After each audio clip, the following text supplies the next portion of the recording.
So dreams are pretty strange, and I don't know about you, but I know I've had some pretty strange dreams over the course of my life. I've woken myself up multiple times by laughing because of something stupid that happened in my dream. So I figured it'd be fun to share one that I had recently. So like all dreams, I don't remember how this started, but all I knew was that I was in my old high school, and I was walking to this chapel that was connected to the high school that doesn't exist in real life, but it did in my dream. You see, I had this sort of conundrum where I had to hide my lunch somewhere because I didn't have a locker for some reason, and I knew that there was a room in the chapel where I could hide it so nobody would steal it. So I walk into this chapel, and to my surprise, it is just full of people because the service is about to start. Now, despite the amount of people in there, I guess I figured that since I came all this way anyway, I'd still try to hide it. Now, the room I was looking for was right behind the altar, which I'm going to refer to as the priest room. I don't know what else to call it. Again, I assumed that this room would, for some reason, be completely empty. So I opened the door, and there was like, I swear, 20 priests in there. So upon seeing this, I kind of get cold feet and freeze up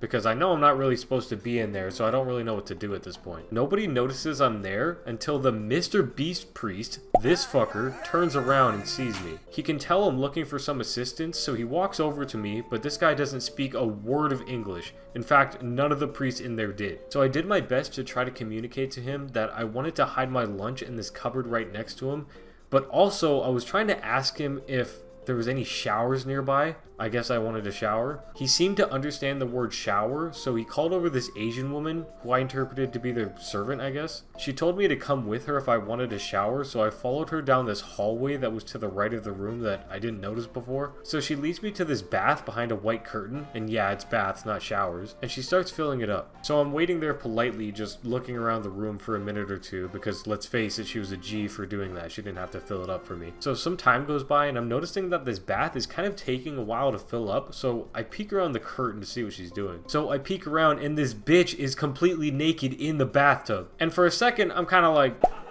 wait, you trying to fuck me? but then I noticed that the bath is actually like a twin bath, double bath thing. So I'm thinking like, okay, maybe she wants me to get in the other one since it's filled up too. But then I take a deeper look into the hallway and I realize that this is like an entire bathhouse with tons of naked Asian people everywhere. So I did what I think is the only logical thing, and I walked around trying to look for a bath that was separated from everybody else. And while I'm looking around, I pass this one bath that's so big it's essentially a swimming pool, and there's like 20 naked Asian people in it doing this synchronized dance routine where they're holding a naked Asian woman above their heads and they're all jumping up and down. And I never did find my secluded bathtub away from everybody else, but I did wake up laughing my ass off because of this dream. So I hope you enjoyed that.